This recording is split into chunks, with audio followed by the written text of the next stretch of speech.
The stadium loomed over the city's downtown district, its towering structure a familiar landmark for residents and visitors alike. On game nights it transformed into a pulsating hub of energy, drawing thousands of fans eager to cheer on their team. The air buzzed with anticipation as people streamed through the gates, clutching tickets and jerseys, their faces painted in team colors. Inside, vendors hawked hot dogs and beer beneath the floodlights, while children chased each other up and down the aisles, their laughter mingling with the roar of the crowd. The field below gleamed under the bright lights, a pristine canvas awaiting the drama about to unfold. Yet, amidst this vibrant tapestry of human activity, an unsettling undercurrent began to ripple through the stands. It started subtly. A woman sitting near the top row shifted uncomfortably, her gaze darting toward the shadows cast by the towering light poles. She couldn't quite place it, but something felt off about the man seated 2 rows below her. His posture was relaxed, yet his eyes were sharp, scanning the crowd with an intensity that seemed out of sync with the festive atmosphere. He wore a plain hoodie and jeans, blending seamlessly into the sea of spectators, but there was something unnerving about him, perhaps the faint smirk tugging at the corners of his mouth, as if he knew something everyone else didn't. For weeks he had been coming here, always at the same time, late afternoon, when the stadium was busiest. At first glance, he appeared to be waiting for someone, perhaps a friend or coworker, but no one ever joined him. Instead, he would stand there for hours, watching the comings and goings with an intensity that bordered on obsession.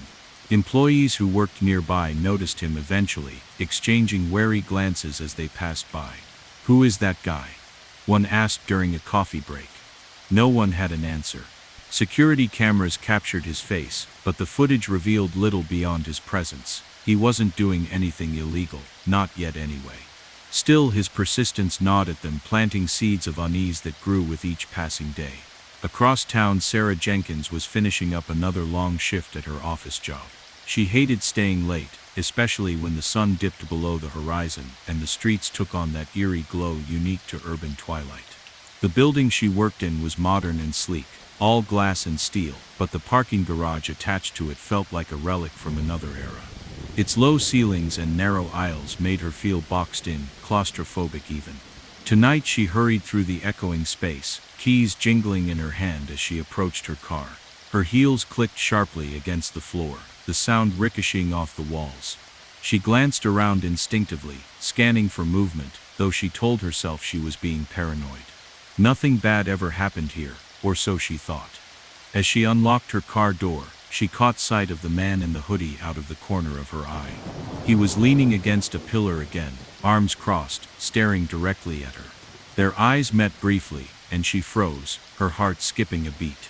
There was something predatory in his gaze, a flicker of amusement that sent a jolt of fear coursing through her veins. She fumbled with her keys, dropping them once before managing to open the door. Sliding into the driver's seat, she locked the doors immediately and started the engine, her hands trembling on the wheel. When she pulled away, she glanced in the rearview mirror, half expecting him to follow her. He didn't move, just stood there, watching her leave. Sarah tried to shake off the encounter, telling herself it was nothing. Maybe he was lost, or maybe he recognized her from somewhere. Whatever the reason, she resolved to park closer to the elevators next time, somewhere brighter, more visible. Over the next few days, she replayed the moment in her mind, dissecting every detail. The way he'd looked at her, it wasn't curiosity or casual interest, it was deliberate, calculated. And then there was the smirk, the faint curve of his lips that suggested he enjoyed her discomfort. It haunted her, lingering in the back of her thoughts, like a shadow she couldn't shake. Meanwhile, the man continued his routine, appearing daily in the parking garage like clockwork. He never spoke to anyone, never interacted beyond the occasional nod or sidelong glance. Yet his presence became impossible to ignore. One evening, a young couple returning from dinner found him blocking their path to their car. They hesitated, unsure whether to confront him or find another route. "Excuse me," the man said, his voice smooth and calm. The couple exchanged nervous looks but stepped aside, letting him pass. As he walked away, they noticed he hadn't actually been heading toward any specific vehicle. He simply wandered off, disappearing into the maze of parked cars. Stories like this began to circulate among regular visitors to the garage. A woman reported seeing him crouched beside a sedan, peering inside as if searching for something. Another claimed he had followed her to her car, stopping only when she shouted for help. Each account added layers to the growing sense of dread, painting him as a figure of menace despite the lack of concrete evidence. Security guards patrolled more frequently, their radios crackling with updates as they kept an eye on him. But he remained elusive, slipping through cracks in their surveillance like smoke. Then came the incident that changed everything. Late one Friday night, a college student named Emily Parker arrived at the garage after attending a study group. She was tired, her backpack heavy with textbooks, and eager to get home. As she walked toward her car, she heard footsteps behind her, slow and deliberate. She turned, expecting to see another pedestrian hurrying to their vehicle. Instead, she saw the man in the hoodie, his face partially obscured by the dim lighting. Panic surged through her, and she broke into a run, her shoes slapping against the cold floor. He gave chase, closing the distance between them with alarming speed. Emily reached her car and yanked open the door, scrambling inside just as he grabbed the handle. She screamed, slamming the lock button and pressing herself against the passenger seat. Through the window, she could see his face pressed close, his expression unreadable. For a moment he stood there, unmoving, as if savoring her terror. Then, without warning, he stepped back and melted into the darkness, vanishing as quickly as he had appeared. Shaking uncontrollably, Emily called 911, her voice breaking as she described what had happened. Police arrived within minutes, scouring the area with flashlights and K9 units. But the man was gone, leaving behind only tire marks and whispers of fear. The attack on Emily Parker galvanized the community, turning the parking garage into a focal point of anxiety and suspicion. Local news outlets covered the story extensively, broadcasting grainy security footage of the man in the hoodie, prowling the aisles. Tips poured in from concerned citizens, some credible, others wild guesses fueled by paranoia. Detectives pored over the evidence, piecing together fragments of information in hopes of identifying their suspect. Witnesses described him as average-looking, neither tall nor short, neither muscular nor frail. His features were forgettable, almost deliberately so, making him harder to track down. Even those who had encountered him struggled to recall specifics, their memories clouded by stress and adrenaline. One lead stood out amidst the chaos, a partial license plate number spotted near the scene of Emily's attempted abduction. Officers traced it to a rental agency, where records showed the car had been leased under a fake name. Surveillance footage from the agency revealed a man matching the description, complete with hoodie and nondescript attire. He had paid in cash, providing minimal identification. Investigators dug deeper, uncovering a trail of aliases and falsified documents stretching back years. Whoever this man was, he had gone to great lengths to erase his identity, crafting a persona designed to evade detection. As the investigation unfolded, patterns emerged. Similar incidents had occurred in other cities, each involving a lone male figure targeting women in isolated areas. In Chicago, a jogger reported being stalked through an underground lot. In Denver, a mother recounted how a stranger had tried to snatch her child from a stroller parked beside her SUV. The details varied, but the methodology remained consistent: careful observation, calculated timing, and a chilling disregard for human life. Authorities began to suspect they were dealing with a serial predator, someone who thrived on fear and control. The realization sent shockwaves through law enforcement agencies nationwide. Task forces were assembled, resources pooled, and databases cross-referenced in search of connections. Meanwhile, public awareness campaigns urged residents to remain vigilant, particularly in high-risk locations like parking garages and transit hubs. Flyers bearing composite sketches circulated widely, plastered on lampposts and shared online. Yet despite the heightened scrutiny, the man in the hoodie remained elusive, his movements unpredictable, and his motives unclear. Back in the city where it all began, Sarah Jenkins couldn't shake the feeling that she was being watched. Since her encounter with the man, she had avoided the parking garage altogether, opting instead for street parking or rideshare services. But avoidance brought its own form of torment. a constant reminder of the danger lurking just out of sight. One evening, as she left work, she decided to take a different route home, hoping to shake the unease that clung to her like a second skin. As she waited at a red light, she glanced in her rearview mirror and froze. There he was, standing on the sidewalk, his hoodie pulled low over his face. Their eyes met briefly, and she felt a surge of panic. This time, however, she didn't hesitate. Slamming her foot on the gas, she sped through the intersection, ignoring the honking horns and angry shouts behind her. When she finally reached her apartment, she bolted the door and collapsed onto the couch, her chest heaving. Her phone buzzed incessantly with missed calls and texts, but she ignored them, too shaken to respond. Hours later, as she lay awake in bed, she realized something terrifying. He had known where she lived. How else could he have shown up at that exact moment, in that exact place? The thought paralyzed her, filling her mind with questions she couldn't answer. Was she his next target? Had he been following her all along, biding his time until the perfect opportunity presented itself? Her fears proved justified when days later, police discovered a cache of items hidden in a storage unit rented under one of the suspect's aliases. Among the contents were maps of the city, marked with locations corresponding to recent attacks. There were also photographs, dozens of them taken surreptitiously, capturing victims unaware. Sarah's face stared back at her from several images, her expressions ranging from distracted to frightened. Investigators determined that she had been singled out early on, likely due to her predictable schedule and proximity to the parking garage. The revelation left her devastated, her sense of safety shattered beyond repair. The breakthrough came unexpectedly, thanks to a janitor working late-night shifts at a nearby office building.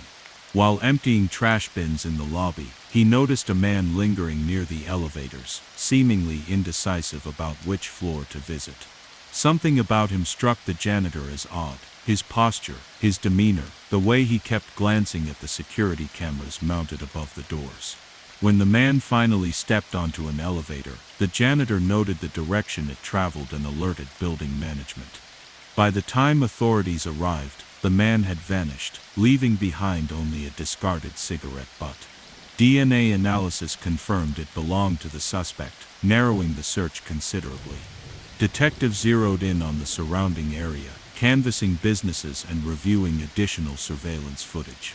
They soon identified a hotel frequented by the man, where staff recalled a guest matching his description checking in under yet another alias.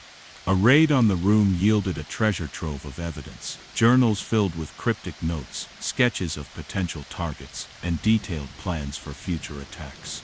Most chillingly, investigators found a collection of personal belongings stolen from previous victims: jewelry, wallets, even a child's stuffed animal. Each item bore witness to the lives disrupted by his actions, tangible reminders of the trauma he inflicted. Armed with this new information, police launched a coordinated effort to apprehend him. Roadblocks were set up, patrol units doubled, and drones deployed to monitor key locations. Public alerts urged citizens to report any suspicious activity, emphasizing the importance of swift action. The pressure mounted, squeezing the man into increasingly desperate maneuvers. He abandoned his usual haunts, venturing further afield in search of anonymity. But his methods betrayed him. The same meticulous planning that had kept him hidden now painted a clear picture of his intentions. Finally, after weeks of relentless pursuit, officers cornered him in an abandoned warehouse on the outskirts of town. The building was dark, its windows boarded up, and its interior cluttered with debris. Inside they found him hunched over a table, surrounded by maps and blueprints. He offered no resistance, surrendering silently as if resigned to his fate. Handcuffed and led away, he maintained an eerie calm, his expression unreadable. Later during interrogation, he spoke in clipped sentences, refusing to elaborate on his motives or acknowledge the harm he had caused. To him it seemed, the world was merely a stage, and he its reluctant director. In the aftermath, the city grappled with the fallout. Survivors sought counseling, struggling to rebuild lives fractured by fear. Communities rallied together, organizing self-defense workshops and advocating for improved safety measures. The parking garage underwent renovations, its dim corners replaced with brighter lighting and additional cameras. Yet for all the progress made, the scars ran deep, reminders of a darkness that had seeped into the fabric of everyday life. And as the man awaited trial, locked away in solitary confinement, the nation watched closely, torn between demands for justice and uneasy reflections on the forces that shape monsters and the systems that fail to stop them.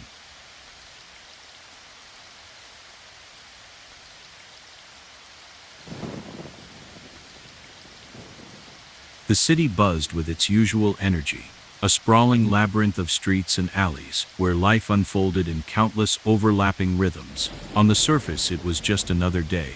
Commuters rushing to work, delivery trucks rumbling down narrow lanes, and shopkeepers unlocking their doors as the sun climbed higher in the sky.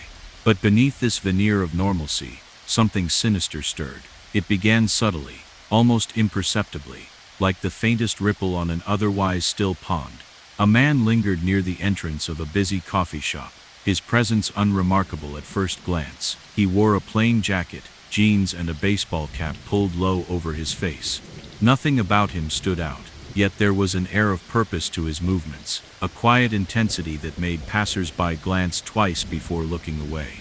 He wasn't doing anything unusual, just standing there, scrolling through his phone or sipping a cup of coffee, but something felt off. Maybe it was the way he kept glancing at the security cameras mounted above the doorway, tilting his head slightly as if gauging their angles. Or maybe it was how he seemed to memorize the flow of foot traffic, noting who came and went when they arrived, and how long they stayed. To most people, he was just another face in the crowd, easily forgotten once they moved on. But for those who noticed him, unease lingered, a nagging sense that he didn't belong. As the morning wore on, the coffee shop filled with customers seeking caffeine fixes and quick breakfasts. The line snaked toward the door, and conversations bubbled around the room. Colleagues discussing deadlines, friends catching up, parents coaxing sleepy children into finishing their muffins. Amidst the chatter, the man blended seamlessly into the background, his demeanor calm but deliberate. He ordered a black coffee, paid in cash, and took a seat near the window, positioning himself so he could observe both the interior and the street outside. His eyes darted occasionally to the digital clock on the wall, tracking the minutes with precision. Employees behind the counter barely registered his presence. One barista, a young woman named Mia, vaguely remembered serving him earlier in the week.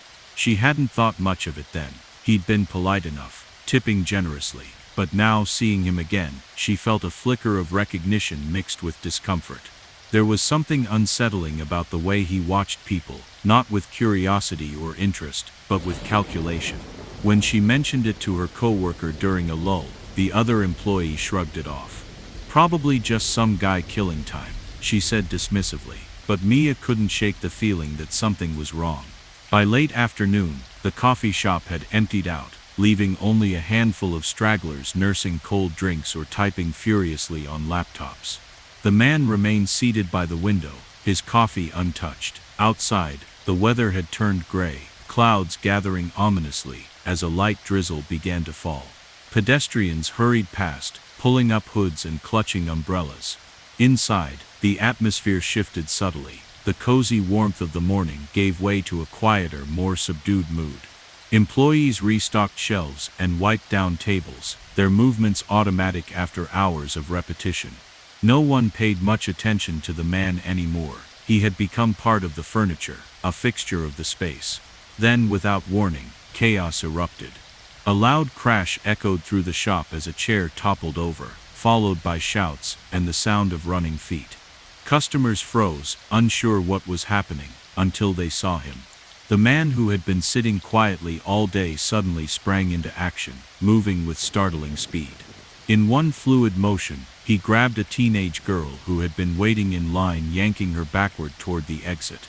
Her scream pierced the air, sharp and panicked, triggering a wave of terror among the patrons. People bolted for the doors, abandoning bags and coats in their haste to escape. Some dove under tables, shielding themselves with whatever they could find.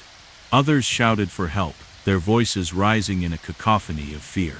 Employees scrambled to lock the front door, fumbling with keys as the man dragged the girl outside.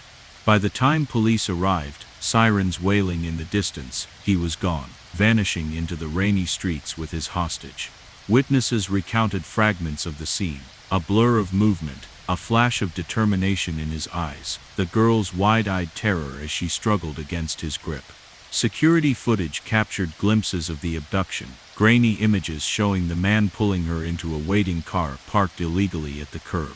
The vehicle sped off before anyone could intervene, leaving behind only tire marks and shattered nerves. In the days that followed, the investigation consumed the city.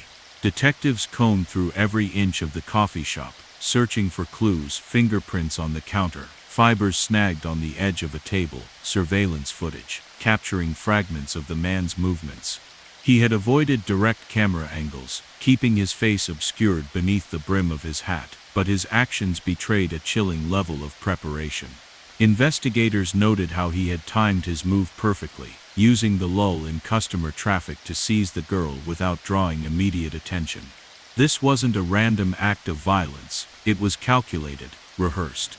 Witness statements painted a fragmented picture of the man. One customer recalled seeing him earlier in the week, lingering near the entrance and jotting notes in a small notebook. "I thought he was just sketching or something," the witness explained, "but looking back, it seems weird." Another described how he had asked for directions to a nearby park, only to walk in the opposite direction once given an answer. These details, pieced together, suggested someone familiar with the layout of the area, someone who had planned his actions meticulously. As the search intensified, authorities released sketches of the suspect, urging the public to come forward with any information. Flyers plastered across town bore the headline, "Missing Child," in bold letters above a photo of the abducted girl, Emily Carter. 16 years old, with long brown hair and a shy smile, Emily was beloved by everyone who knew her. Her disappearance sent shockwaves through the community, leaving parents fearful and teenagers wary. Vigils were held outside the coffee shop, candles flickering in the cool night air as neighbors prayed for her safe return. But as hours turned into days, hope began to wane. Tips poured in, some credible, others wild guesses fueled by fear and speculation. Police chased leads tirelessly, following each thread to its logical conclusion only to find dead ends. The man in the hoodie remained a ghost, slipping through cracks in their surveillance like smoke. And yet, amid the frustration and despair, investigators uncovered something unexpected, evidence suggesting this wasn't the first time he had targeted a victim.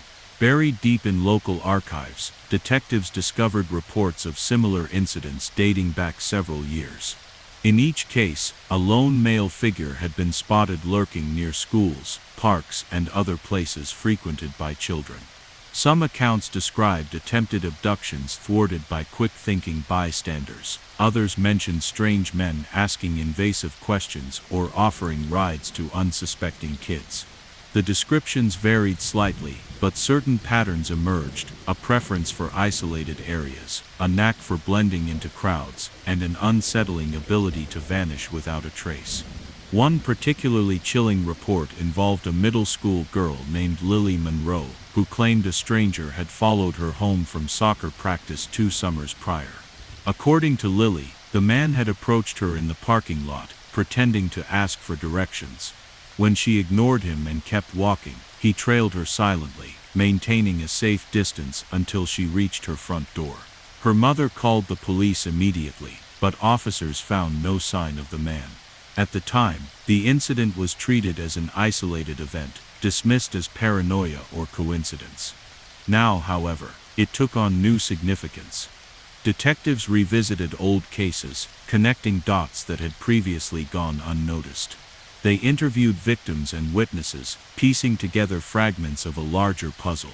Slowly a profile emerged, a predator operating, not randomly, but strategically, targeting vulnerable individuals in environments designed to foster trust and familiarity.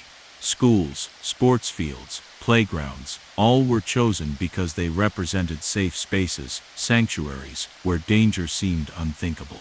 By violating those boundaries, the man amplified the psychological impact of his crimes, turning ordinary settings into sources of dread.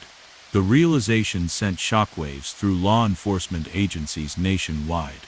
Task forces were assembled, resources pooled, and databases cross-referenced in search of connections. Meanwhile, public awareness campaigns urged residents to remain vigilant, particularly in high-risk locations like stadiums, malls, and transit hubs. Flyers bearing composite sketches circulated widely, plastered on lampposts and shared online. Yet despite the heightened scrutiny, the man in the hoodie remained elusive, his movements unpredictable. Back in the town where Emily Carter had disappeared, life ground to a halt. Parents kept their children indoors, canceling playdates and extracurricular activities. Schools beefed up security measures, posting additional staff at entrances and monitoring hallways more closely. Even routine errands became fraught with tension, as shoppers scanned parking lots and sidewalks for suspicious activity. Fear permeated every aspect of daily existence, transforming once familiar landscapes into minefields of uncertainty. For Emily's family, the anguish was unbearable. Her parents, Mark and Lisa Carter, appeared regularly on local news outlets, pleading for their daughter's safe return. Their faces were gaunt, their voices trembling as they described the moments leading up to her abduction. "She was supposed to meet us for dinner," Lisa said during one emotional interview. "We never imagined we thought she was safe." Volunteers organized search parties, combing nearby woods and abandoned buildings, in hopes of finding clues. Psychics offered unsolicited advice, claiming visions of Emily alive but scared. Each day brought fresh waves of hope and despair, as tips led nowhere and time ticked inexorably onward. Then, just when it seemed all hope was lost, a breakthrough came from an unlikely source, a retired teacher named Margaret Hayes. While sorting through old boxes in her attic, she stumbled upon a photograph taken at a community fair several years earlier. In the background, partially obscured by a crowd, stood a man who bore a striking resemblance to the composite sketch of the suspect. Margaret recognized him instantly, not because she knew him personally, but because he had attended multiple events in town over the years, always alone, always watching. She contacted authorities immediately, providing not only the photo, but also detailed recollections of his behavior. The discovery sent investigators scrambling to reevaluate their approach. Enhanced imaging technology revealed subtle features in the photograph that matched descriptions provided by witnesses. Facial recognition software flagged potential matches in criminal databases, narrowing the list of suspects considerably. Meanwhile, Margaret's tip prompted others to come forward with similar stories, describing encounters with the same man at various locations throughout the region. One woman recalled seeing him loitering outside a daycare center, jotting notes in a small notebook. Another mentioned how he had once tried to strike up a conversation with her son during a Little League game, only to retreat when she intervened. With renewed momentum, police launched a coordinated effort to track him down. Roadblocks were set up, patrol units doubled, and drones deployed to monitor key areas. Public alerts urged citizens to report any suspicious activity, emphasizing the importance of swift action. The pressure mounted, squeezing the man into increasingly desperate maneuvers.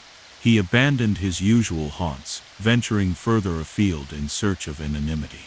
But his methods betrayed him. The same meticulous planning that had kept him hidden now painted a clear picture of his intentions. Finally, after weeks of relentless pursuit, officers cornered him in an abandoned warehouse on the outskirts of town. The building was dark, its windows boarded up, and its interior cluttered with debris. Inside, they found him hunched over a table, surrounded by maps and blueprints. He offered no resistance, surrendering silently as if resigned to his fate. Handcuffed and led away, he maintained an eerie calm, his expression unreadable. Later, during interrogation, he spoke in clipped sentences, refusing to elaborate on his motives or acknowledge the harm he had caused. To him it seemed, the world was merely a stage, and he its reluctant director. Emily was found alive but traumatized, hidden in a makeshift shelter constructed deep within the warehouse. Rescuers described the scene as haunting, blankets strewn across the floor, empty food wrappers scattered around, and crude drawings pinned to the walls, depicting scenes of captivity. Despite the ordeal, Emily clung to hope, whispering repeatedly, "I knew you'd find me." Her reunion with her family was bittersweet, a mixture of relief and lingering fear. In the aftermath, the town grappled with the fallout. Survivors sought counseling, struggling to rebuild lives fractured by fear. Communities rallied together, organizing self-defense workshops and advocating for improved safety measures. The coffee shop underwent renovations, its dim corners replaced with brighter lighting and additional cameras. Yet for all the progress made, the scars ran deep, reminders of a darkness that had seeped into the fabric of everyday life. And as the man awaited trial, locked away in solitary confinement, the nation watched closely, torn between demands for justice and uneasy reflections on the forces that shape monsters and the systems that failed to stop them. The investigation deepened as authorities delved into the psyche of the man they had captured. What they uncovered was both chilling and perplexing. His name was Daniel Hargrove, a former engineer who had fallen off the grid years ago after losing his job and family in rapid succession. Interviews with acquaintances painted a picture of a man consumed by bitterness and resentment, blaming society for his misfortunes. Over time, he had developed an obsession with control, meticulously planning scenarios that allowed him to exert dominance over others. The abduction of Emily Carter wasn't an isolated act. It was part of a grander design, a twisted experiment to test the limits of human vulnerability. Hargrove's journals, recovered from the warehouse, revealed a mind teetering on the edge of madness. Pages filled with diagrams, timelines, and cryptic musings detailed his plans for future attacks. He referred to himself as a social architect, viewing his crimes as a means to expose societal flaws rather than acts of malice. "People are sheep," he wrote in jagged handwriting. "They follow patterns blindly, trusting structures that can be dismantled with ease. My work is to show them how fragile it all is." This revelation sent ripples through the legal system. Prosecutors debated whether Hargrove should face charges solely for his crimes, or if his actions warranted broader implications regarding mental health and accountability. Defense attorneys argued that his untreated mental illness rendered him incapable of understanding the consequences of his actions, while prosecutors countered that his meticulous planning demonstrated full awareness. The courtroom became a battleground, not just for justice, but for the moral complexities surrounding crime and culpability. Meanwhile, Emily's recovery proved arduous. Though physically unharmed, the trauma left deep scars. Nightmares plagued her, and she struggled to trust strangers, clinging to her parents whenever they ventured outside. Therapists worked tirelessly to help her process the experience, encouraging her to express her emotions through art and storytelling. Slowly she began to heal, finding solace in small victories, riding her bike again, laughing with friends, reclaiming pieces of her childhood stolen by fear. The ripple effects of Hargrove's crimes extended far beyond Emily and her family. The town itself underwent a transformation, grappling with questions of resilience and responsibility. Vigilance became a way of life, with residents forming neighborhood watch groups and advocating for policy changes to enhance public safety. Schools implemented stricter protocols for picking up children, and businesses invested in better security systems. Yet, amidst these practical measures, a quieter narrative emerged, one of empathy and accountability. Mental health advocates seized the opportunity to highlight systemic failures that may have contributed to Hargrove's descent into violence. Town hall meetings turned into forums for discussion, with experts urging communities to address stigma surrounding mental illness and provide accessible support for those in need. "We cannot wait until tragedy strikes to act," one advocate declared passionately. "Prevention begins with compassion. For Sarah Jenkins, a survivor of one of Hargrove's earlier stalking attempts, the journey toward healing was long and painful. Haunted by memories of being hunted, she channeled her fear into activism, founding a non-profit organization dedicated to raising awareness about predatory behaviors and empowering victims to speak out. Her story inspired others to share their experiences, fostering a sense of solidarity among survivors who had long suffered in silence. Ultimately, Hargrove was sentenced to life imprisonment without parole, a verdict met with mixed reactions. Some celebrated it as justice served, while others lamented the missed opportunity to understand and address the root causes of such violence. For Emily and her family, closure came not from the sentence itself, but from the knowledge that their ordeal had sparked meaningful change. The town, scarred but resilient, emerged stronger, united by a shared commitment to prevent future tragedies.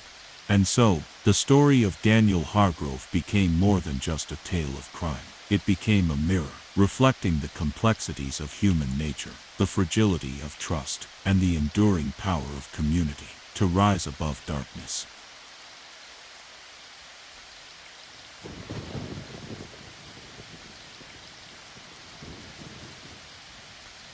The rain had begun falling just after midnight, transforming the slick pavement of the sprawling downtown parking garage into a maze of glistening reflections and shadowed corners.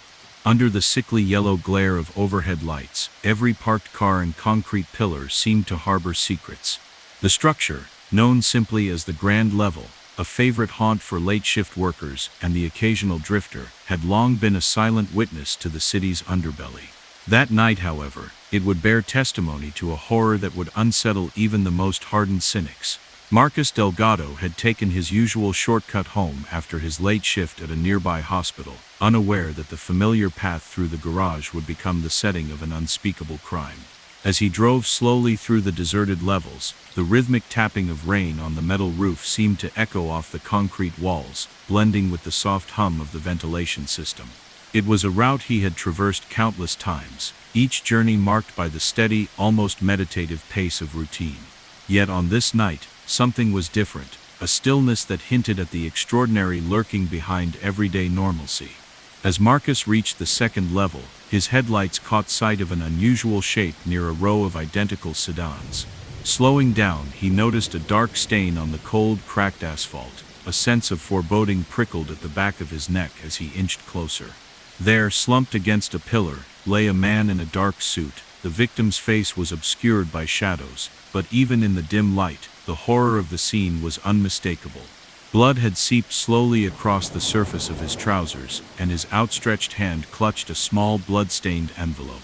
Marcus's heart pounded in his ears as he realized that what he had stumbled upon was no random accident. It was the aftermath of a deliberate, calculated act.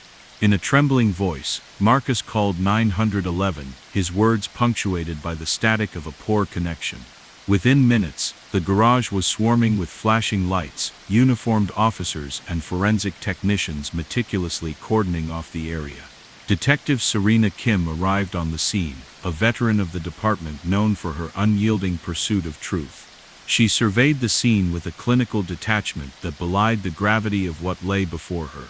The victim was identified as Adrian Cole, a mid-level financial consultant with no immediate enemies, or so it seemed. His body bore no obvious signs of struggle except for the presence of a single, carefully placed envelope. The question that immediately loomed large was why a seemingly ordinary man would be left to die in such a desolate part of the garage. Over the next several hours, as the rain intensified, Detective Kim began piecing together the fragments of a story that defied initial assumptions. Interviews with reluctant witnesses yielded only disjointed snippets of conversation, a heated argument overheard near the elevator, the sound of footsteps echoing in empty corridors, and the vague murmur of voices from a distant corner. One witness, a janitor on his nightly rounds, recalled seeing a sleek black car idling at the far end of the garage just before the incident, its tinted windows concealing the driver's identity. Another employee of a nearby fast food outlet mentioned noticing a figure in a dark coat disappearing behind a maintenance door. Each account, while seemingly unrelated, hinted at a night filled with clandestine movements and an air of urgency. As forensic experts combed the scene, they discovered that the envelope clutched in Cole's hand contained several documents, prints of financial spreadsheets, and handwritten notes that referenced offshore accounts, irregular transactions, and the name of a powerful corporate entity. There was also a single cryptic phrase scrawled in red ink along the envelope's edge: "The truth is never free." The message was both an accusation and a challenge, a taunt aimed at those who believed themselves above reproach. With every new piece of evidence, the investigation began to widen its focus. What had initially appeared to be an isolated act of violence was gradually revealing layers of deception and hidden agendas. Detective Kim's instincts told her that Adrian Cole had not been a random victim. His career in finance had placed him in a precarious position, quietly privy to irregularities in corporate accounts that many would prefer to remain concealed.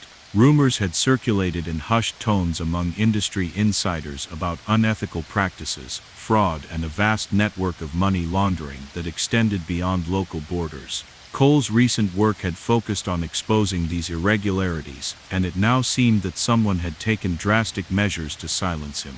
As the hours turned into days, the investigation expanded from the claustrophobic confines of the parking garage to the sprawling offices of multinational corporations, shadowy boardrooms, and the digital trails of encrypted communications. Detective Kim's team uncovered evidence that linked Cole to an internal investigation at a high-profile investment firm known as Lexington & Royce. The firm, with its glossy facade and opulent headquarters, had long been rumored to harbor unsavory dealings beneath its polished surface. Anonymous tips had hinted at internal memos, whispered conversations among executives, and suspicious transfers that defied standard accounting procedures. A breakthrough came when a forensic accountant discovered discrepancies in the firm's quarterly reports, irregularities that matched the figures found in Cole's documents. The trail led to a series of clandestine meetings held in upscale hotels and quiet cafes, where powerful figures exchanged hushed warnings and subtle threats.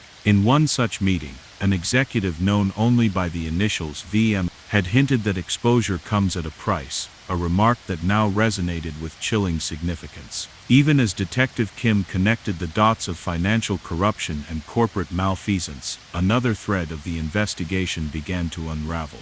Surveillance footage from the parking garage, although grainy and partially obstructed, revealed a figure moving with purpose. The individual, clad in a dark coat and hat, appeared to be methodically checking the surroundings, almost as if ensuring that no witnesses lingered.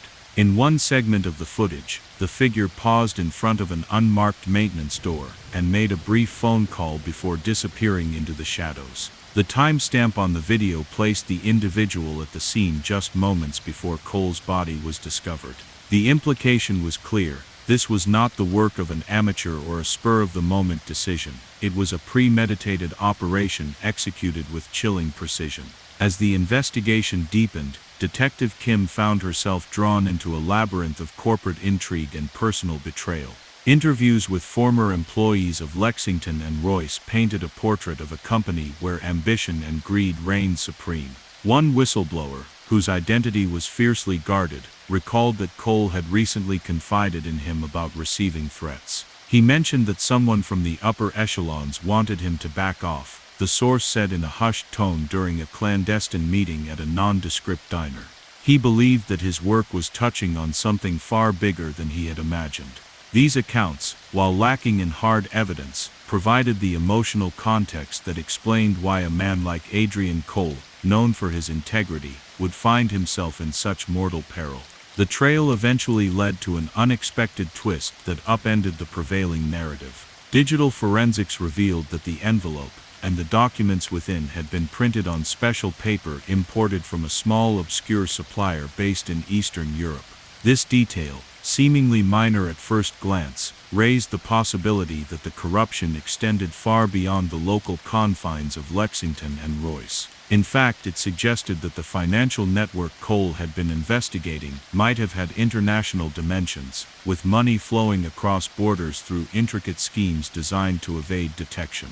The revelation sent shockwaves through the investigation, forcing Detective Kim to re-examine every piece of evidence with fresh eyes. It was no longer just about silencing a single voice of dissent. It was about a global conspiracy that threatened to undermine the integrity of financial institutions around the world. Late one evening, as a cold wind swept through the deserted streets and the rain began to let up, Detective Kim revisited the parking garage to re-examine the scene. With the structure now eerily silent and devoid of the earlier frenzy, she walked the labyrinthine corridors, letting the dim light reveal every shadowed corner. It was during this solitary inspection that she noticed something previously overlooked: a small, nearly invisible scratch on the metal of one of the support beams near the maintenance door. Upon closer examination, she discovered a micro-engraving. The initials VM had been etched into the metal. The connection was undeniable. The same initials had appeared in the internal memo that warned, "Exposure comes at a price." For a moment the evidence coalesced into a stark, chilling reality. Vincent Marlowe, a name whispered among the executives of Lexington and Royce and rumored to be the driving force behind their more dubious dealings, was not only complicit but might have been the mastermind behind the operation to silence Cole. In the days that followed, the investigation accelerated with a newfound urgency. Detective Kim obtained a warrant to search the office of Vincent Marlowe, a man whose reputation for ruthless efficiency was matched only by his ability to remain inscrutable in the face of mounting evidence. The raid was conducted in the early hours of a dreary morning, when the city was still shrouded in the remnants of night. Under the glare of flashlights, officers combed through Marlowe's private study in the penthouse suite of his corporate headquarters. They uncovered a cache of encrypted files, confidential communications, and financial records that directly implicated him in a series of fraudulent transactions. One email, in particular, sent late one night to an unknown recipient, contained a message that chilled even the seasoned investigators: "Ensure that the leak is sealed permanently." The language was clinical, devoid of emotion, and it left little room for ambiguity. The arrest of Vincent Marlowe sent shockwaves through the corporate world. While public statements lauded the commitment of law enforcement to rooting out corruption, behind closed doors, rumors swirled about the breadth of the conspiracy. Within hours of his detainment, another twist emerged. A second suspect, a mid-level executive whose name had appeared repeatedly in internal documents, was arrested at a downtown cafe. The suspect, Eleanor Price, was a woman known for her sharp intellect and cool demeanor. She maintained that she was merely a cog in a much larger machine, forced to carry out orders under duress. Yet her statements were riddled with contradictions, and digital evidence placed her at key meetings on the nights leading up to Cole's murder. Her arrest added a disturbing layer of complexity to the case, suggesting that the silencing of dissent was not the work of a lone operator, but part of an orchestrated effort involving multiple actors. As the trial approached, the city became a stage for a drama that blurred the lines between corporate intrigue and personal vendetta. Testimonies in court revealed a web of deception that reached from the polished boardrooms of multinational corporations to the dimly lit corridors of the parking garage where it all began. Former employees spoke of secret meetings held in the dead of night, coded conversations over burner phones, and the palpable fear that permeated an environment where loyalty was bought with silence. The prosecution's case was built on a foundation of hard evidence, encrypted emails, financial records, and forensic details that left little doubt about the perpetrators' identities. Yet for every piece of evidence that emerged, new questions were raised. How deep did the conspiracy run? Were there higher powers pulling the strings from behind the scenes? And what had truly motivated someone like Vincent Marlowe to risk everything to cover up a financial scandal? Amid the courtroom drama, a chilling narrative began to take shape. A narrative that suggested that the murder of Adrian Culp was not merely about money or power, but about the lengths to which some would go to silence those who threatened to expose uncomfortable truths. A critical moment arrived when a former associate of Eleanor Price, now in witness protection, testified that Cole had been on the verge of revealing a secret so explosive that it could have toppled entire institutions. The witness's trembling recount of clandestine meetings and hidden bank accounts sent ripples through the courtroom as jurors struggled to grasp the magnitude of what had been uncovered. In that tense atmosphere, Detective Kim's quiet determination shone through as she recounted the painstaking work that had led to these revelations, work that had begun in the lonely corridors of a rain-soaked parking garage and culminated in the unmasking of a conspiracy that spanned continents. The trial was lengthy and arduous. Every day in the courtroom felt like an eternity, as legal teams sparred over interpretations of financial data, the validity of digital evidence, and the reliability of eyewitness testimony.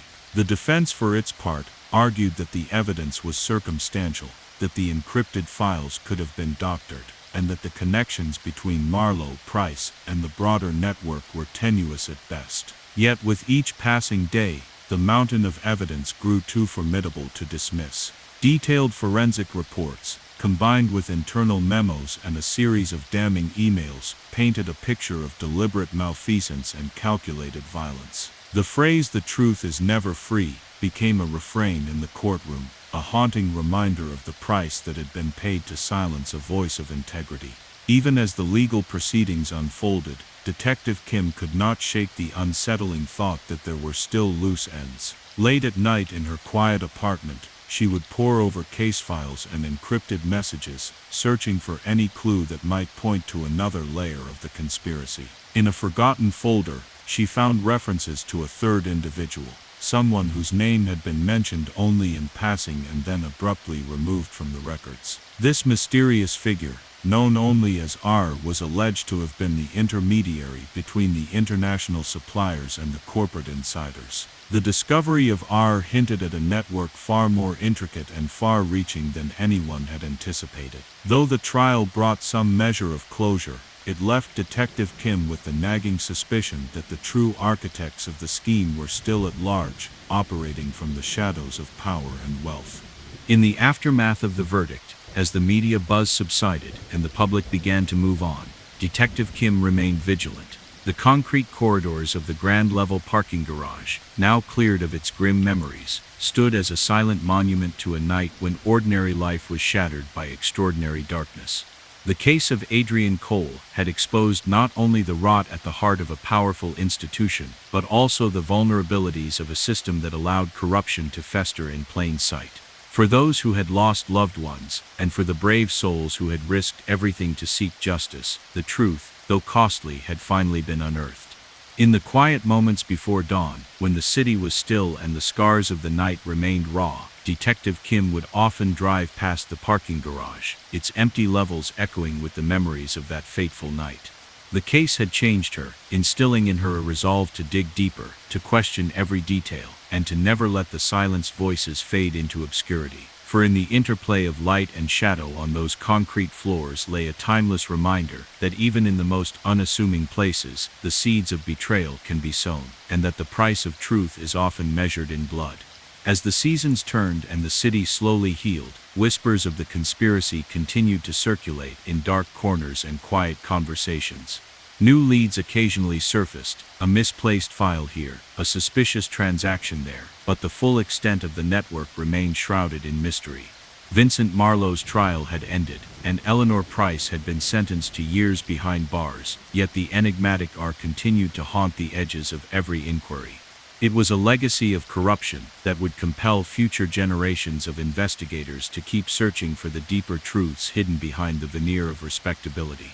In a world where every routine path could lead to the unimaginable, the story of Adrian Cole served as both a cautionary tale and a beacon of determination. The city moved forward, its streets and buildings now layered with the unspoken knowledge that beneath the everyday bustle, forces of greed and violence lurked in unexpected places. The grand parking garage, once a mere conduit for tired commuters and late-night wanderers, had become a symbol, a reminder that justice, though often delayed and obscured by powerful interests, eventually finds a way to pierce the darkness. And for Detective Kim, every rain-soaked night and every deserted corridor carried the weight of that truth, urging her onward in her relentless pursuit of justice. In the final analysis, the case was not simply about a murdered man or a failed corporate cover-up. It was a study in the human capacity for both cruelty and courage. It revealed how, even in the cold, indifferent architecture of urban life, a single act of defiance, a whispered refusal to accept injustice, could ignite a spark that challenged the entrenched systems of power. The echoes of that night, from the gleaming wet concrete of the parking garage to the vaulted corridors of corporate authority, resonated with a solemn promise that the pursuit of truth is an endeavor that transcends fear and corruption, binding those who dare to stand against the tide of injustice. And so, as the city's lights blinked in the early morning haze, and life resumed its inexorable pace, the memory of Adrian Cole lingered on, a silent testament to the courage it takes to face the darkness and the unyielding resolve required to ensure that no matter how deeply buried the truth might be, it would one day be brought to light. Every echo in the empty parking levels, every whisper caught in the drizzle, served as a reminder that the price of silence was far too steep for any society to bear. In the aftermath of the case, Detective Serena Kim continued her work with a quiet intensity, knowing that for every secret unearthed, there were countless more hidden in the shadows. Her determination, born from the grim lessons of that fateful night, became an enduring symbol for those who believed that even in the heart of the concrete jungle, truth was a light that could never be fully extinguished. It was in the interplay of stark realities and subtle mysteries, the careful unraveling of evidence, the painstaking cross-examination of records, the silent resolve of those who risked everything for justice, that the true horror of the case was laid bare. And as the city slowly found solace in the new day, the memory of that rain-drenched fateful night in the grand level parking garage served as an eternal reminder that in the ceaseless quest for truth, even the most ordinary settings could become the stage for the most extraordinary acts of betrayal and defiance. The investigation had exposed not only a deep-seated conspiracy, but also the fragility of trust, a lesson that would echo through the halls of justice for years to come.